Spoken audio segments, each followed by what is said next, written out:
What's going on, Cloud Scholars? I hope everyone out there is having a good day. What's going on to all those in YouTube? If you haven't subscribed to Cloud Scholars, please do. My name is Kieran Tross. Today, I want to talk to you about Microsoft Purview.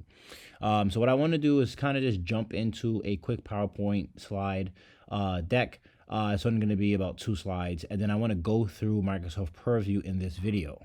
So before we start and jump into Microsoft Purview, I just want to talk a little bit about it. If you're on this video, you're probably saying, okay, I'm new to Purview. I don't really know exactly what it is, or you're trying to see how you can run a scan and register a resource. I'm definitely going to go into that, but I want to start off with, just defining what we're learning.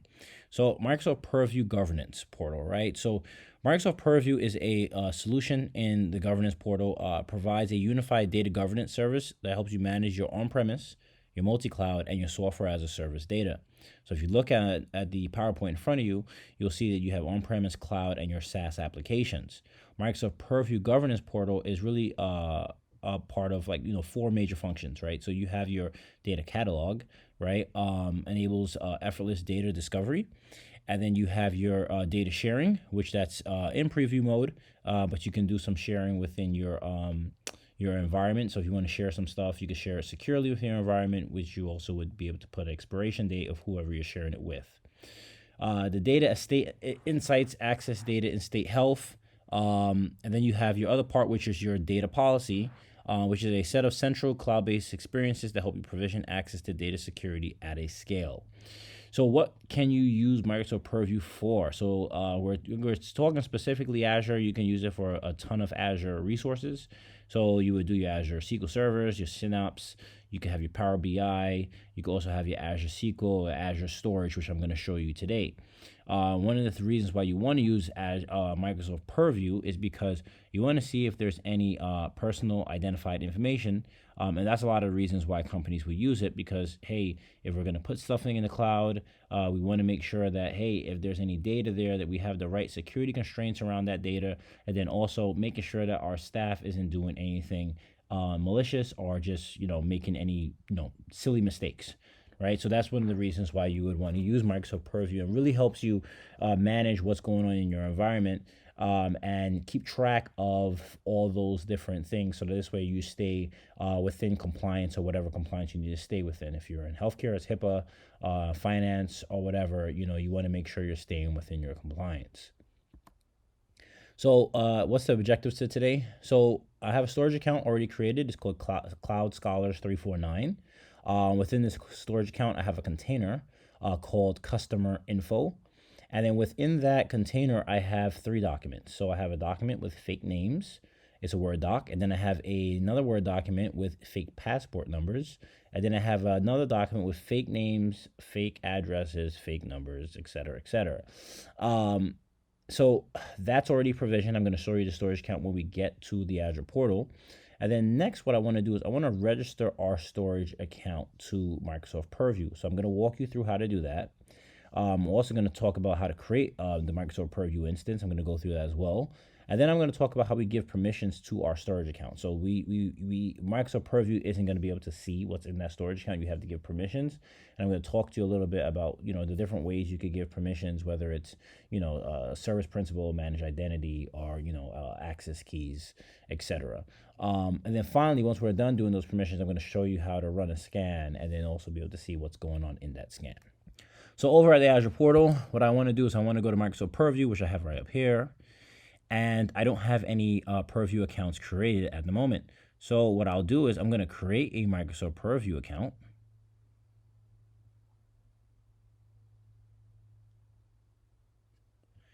I'm going to tie it to a resource group as usual, and I'm going to call it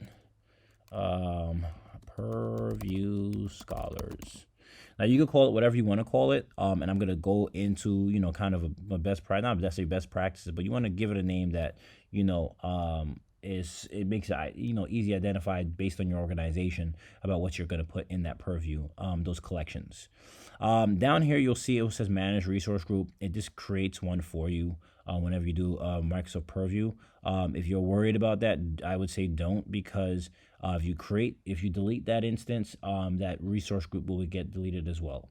So over here, you have your networking, all networks. If you're doing this within an organization, you probably want to go through private endpoint. But I'm just doing this for demonstration purposes. We'll leave it for all networks for now.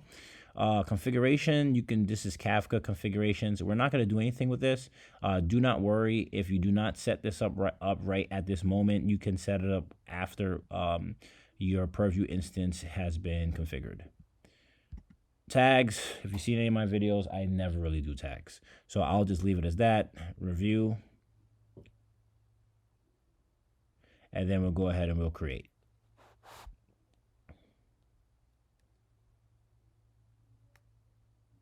So once that is finished and gets created, what I'll do is I'll come back to the video once this is fully deployed. Okay, so our Purview account has been created. If you look over here, we still have that Kafka configuration. That's what I was referring to, that you can, easily go back to this and you can set it up if you need to go to it. What we really want to do is we're going to jump right into this Open Microsoft Purview governance portal. And the URL for this is web.purview.azure.com. So if you go to web.purview.azure.com, and once you have instances set up, you'll be able to pick whichever one you want to choose. So right now we only have Purview Scholars, and then you would get to see that as well. So that's just the URL, just a FYI there for you all. Once you open it up, you'll see you'll look similar to my page, based on the time of this recording and when you actually see it. But it's just have your recently, your my items, everything's blank right now. What I really want to do is really just hover over these different sections, right? So right over here, this is your data catalog. So this is where you would be able to see your different stuff. You'll be able to browse your different stuff by your collections or your source type. This is going to be the root collection, no matter what, because that's what it's called, Purview Scholars. Over here, right here, this one over here is your data map. Right over here is where you would now create your different collections that you want to create. And over here is your data estate insights, which I talked about a little bit earlier. And then this is your data policies. And then the last one is your management. What I want to do is I want to go over here to this map view, which your data sources. And I actually want to do is I want to create a new collection, right? So if you go to collections and I say new collection, I can have my collections and I can, separate it based on the area, right? So I can say this is sales, it's a collection, and I can put a description here or whatever I want to do. I can say entire sales organization, and I can click create.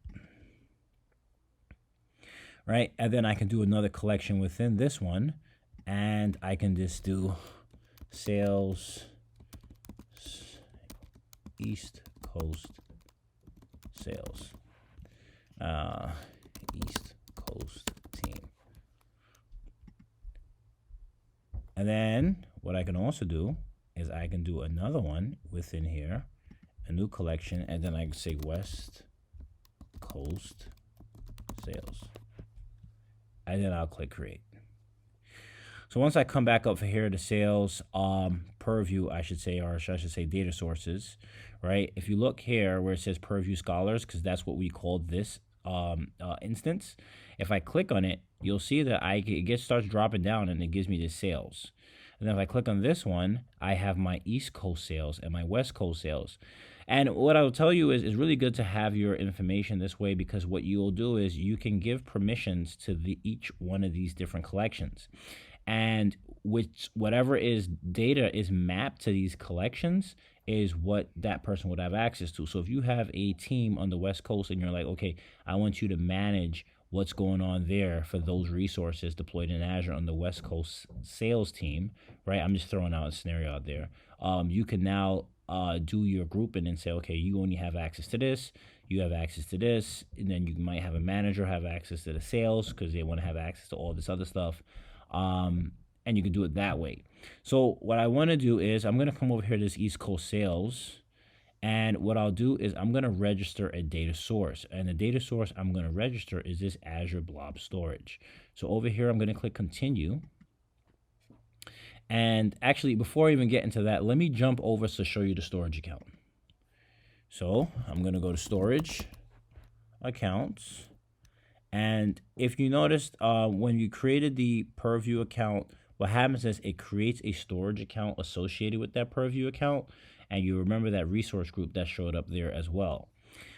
This is our storage account that I talked about in the PowerPoint deck, which this is the one that the Purview account is going to have to need access to look into, right? So what we're going to have to do is I'm going to come back to the data source really quickly, and I can register the data source Azure Blob Storage, and I want to keep it something similar so I know what I'm doing. So I can call it Cloud Scholars 349 if I want to. It's totally up to you. And we can just do all. If you have more than multiple subscriptions, it will show up that way. I'll leave it as all because it doesn't really matter.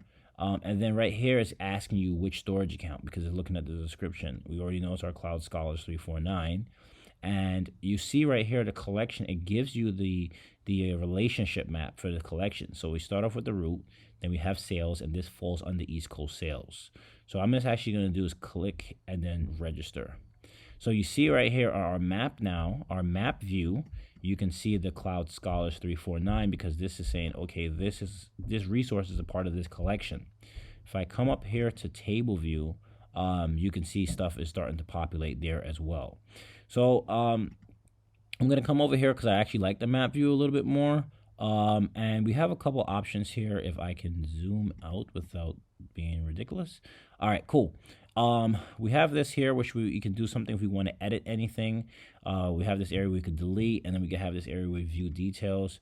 If we go to view details, you'll see that the overview, there's no recent scans. If we see scans, there's no scans, but they have this option for a new scan. We're not going to go to that yet because we haven't completely configured it. So I can come up here. I just want to show you this right here for new scan. And we're going to come over here and we could call it whatever scan we want to. So I can say scan 01 if I want to just call it that, which is perfectly fine. And then we could connect with integration runtime. This is the only option that comes up. Here we have a bunch of different credentials, right? So for these different credentials, you have a bunch of different things that you can do for the Purview, right? So let me show you that from the Microsoft documentation. Okay, so here we have our authentication for scanning. And remember, you have your Purview account does not necessarily mean that it has access to your resources. You have to grant those access. And this documentation I'm going to leave in the description, but this says authentication for a scan. Your Azure network may allow for communications between your Azure resources, but if you set up firewalls, private endpoints, or virtual networks within Azure, you'll need to follow one of these configurations below. And this right here, this table says, okay, network constraints. It talks about if you have no private endpoints or firewalls, integration runtime, Azure IR, and then it says available credentials. You have your managed identity, which is recommended, your service principal, or your account key. It says for firewall enabled, but no private endpoints. Right? It says manage identity. But then it says for private endpoints enabled, self-hosted, it says service principal or account key. So it tells you the available credential types. So we have service principal, you can use your account key, you can use the manage identity, right? Those are your three options. And it literally just talks a little bit right here. If you keep going down, it talks about the system manage identity, which is recommended. If you don't know the difference between a system managed and a user managed identity, the user managed identity is one that you create. So if you go to manage identities in Azure, you can create a managed identity. With the user managed identity, it's more of a zero to many relationship. So you can have that managed identity, user managed identity, associated with multiple resources. If you go with the system assigned managed identity, it's a one-to-one relationship. So for instance, if I were to go ahead and use a system managed identity for Azure resources, such like a storage account or et cetera, if I were to go ahead and delete that resource, so let's say, for instance, this is Microsoft Purview. When you create a Microsoft Purview account, it also creates a system managed identity for you. If I were to delete, right, this Purview account, come over here. If I were to delete this Purview account, the system managed identity associated with this account would be deleted as well. The great thing about system managed identities is that it allows you not to have that, orphaned account. Many times when you're using service accounts, what happens is that service account will be used for a specific role and then our application to do a certain job. And then what happens is that account, that that application that it was used for might be decommissioned, no longer in use, and then you have an orphan account in your Active Directory system. So apologies, I know I just went off a little bit, but I thought that was very important to kind of point out. So back over here we have and we're gonna go with this system assign manage identity. I'll show you exactly how that works. So back over here at the scanned area, we have this scan 01 that we called it, and we have for credentials, we can do, here's the different options that will show up. So authentication method, you have the account key, manage identity, a service principal, right? You have all this stuff and you can click on it. When it comes up this way, it's saying it's in preview. I actually don't do it this way. So I'm going to come out and I'll just do the Microsoft Purview MSI system, which is perfectly fine. If I click on test connection, you'll see the connection failed. And the reason why that connection failed is that Microsoft Purview account doesn't have access to that resource yet because we haven't given it access. So what we need to do is I need to go back to storage accounts and I need to go to the Cloud Scholars. I have to come over here to Access Control IM. Once I'm in Access Control IM, I click up Add, and then I'm going to go to Role Assignment. Once I go to role assignment, now what I need to do is I need to give it the right access. So what's the access I need to give it?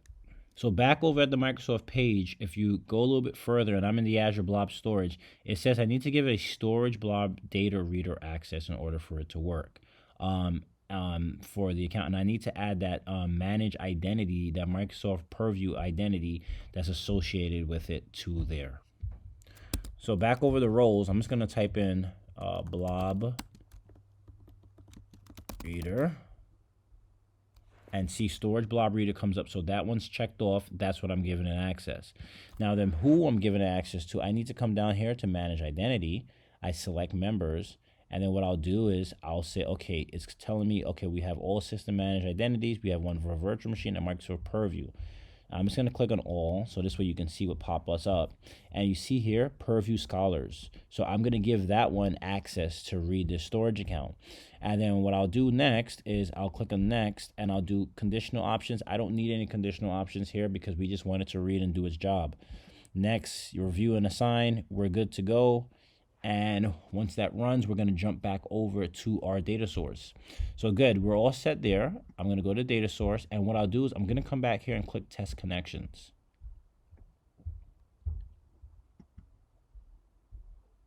Okay, took a little while, but now it's there. It says connection successful. So we know that this has access to read it because it was testing the connection.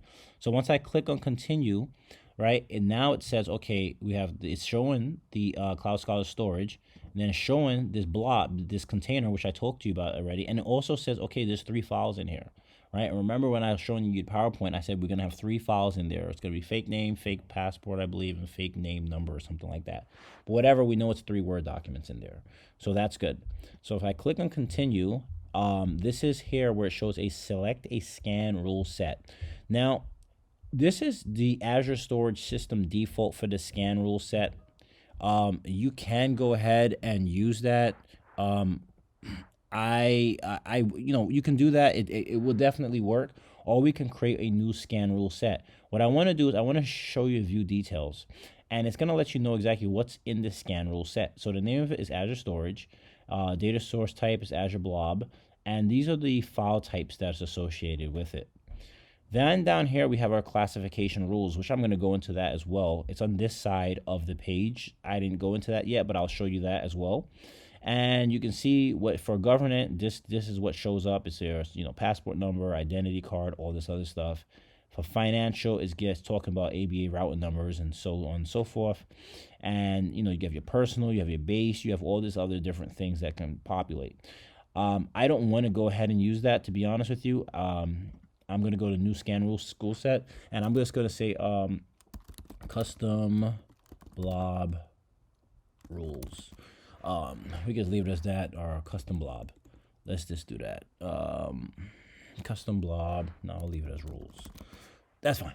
So that's the name that I gave it, and then we can do a scan rule description if we want to. We don't need to, and I'll click on continue. And here we're doing a new scan rule set, and I can show you another way of going to this, but I just want to show you it over here.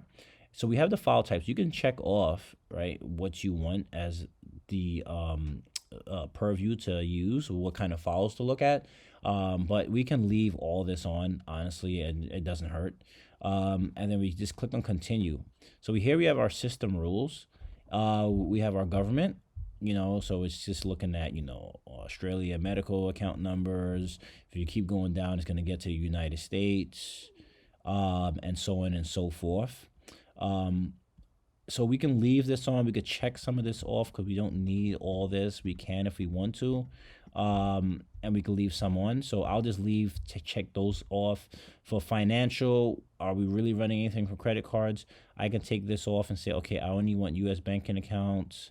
We could do Israel. We could do EU. We could do credit cards. We're just checking some of this stuff off, right? I'm just showing you how we can go about doing this.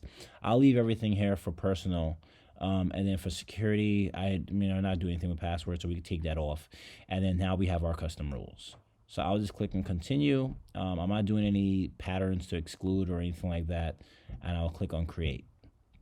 So now we have two options. We have select one scan rule set rule, and I can do Azure storage, or I could do a custom blob rules. I'll do our custom blob rules and click continue. The next thing it's going to ask us is, okay, select a scan trigger. So this is saying how long do you want it to run, how much time, how often, the reoccurrence. Do you want it to run months and days? Do you want it weekdays? What's the occurrence? Twice, 4 times in a month, in a week. There's a lot of different things you can do here. I'm pretty sure you all can figure this part out. I'm just going to do it once and then click continue. And then here we have the review your scan. So it's going to say, scan 01 is what we called it. Collection is giving us the path of our collection.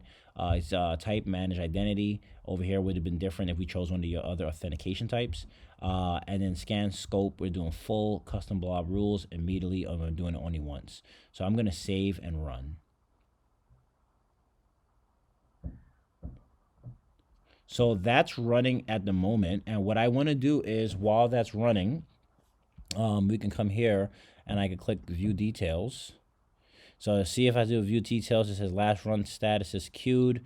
This is going to probably take a little while for it to finish running. So we'll let that continue to run, which is perfectly fine. And then next thing I want to do while that's running is I just want to show you some of this classification information.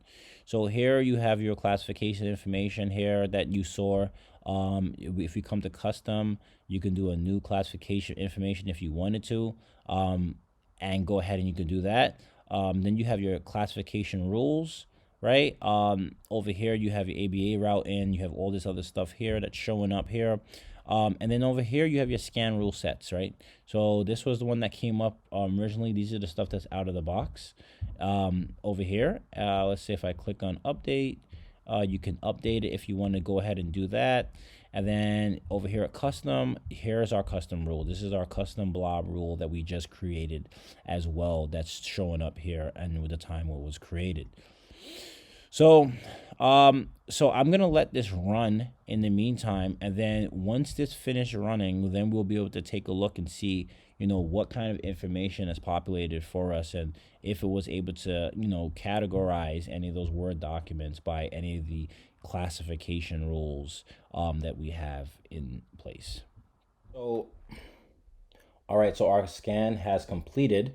As you can see right here, it says completed. What I'm going to do next is I'm going to go back to data map, because this is a really great way to browse all your information. And if you go to browse assets, you'll see we have our root collection, then we have our entire sales organization, sales, and we have our different stuff. And you'll see the assets that it will populate at each section, or should I say each layer. Right now we're seeing 6 assets showing up.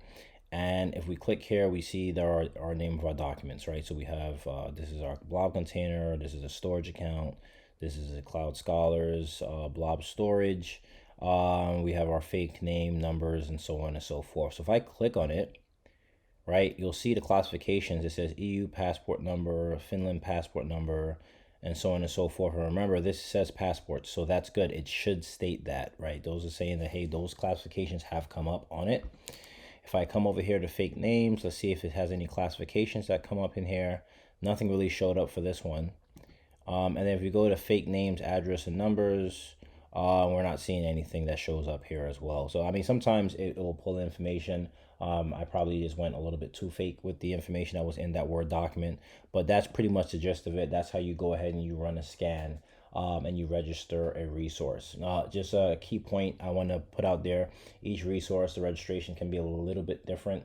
So SQL storage or SQL Store server, excuse me, or some other Azure resources. Read through the documentation. It changes up a little bit about what you need to do within your storage and your accounts. So, for instance, one last thing I want to mention is I don't think I mentioned it before. When you go to storage accounts, if I go to Cloud Scholars and if I go to networking, this one is enabled for all networks. But in your environment, I'm pretty sure you have something like enabled from selected networks.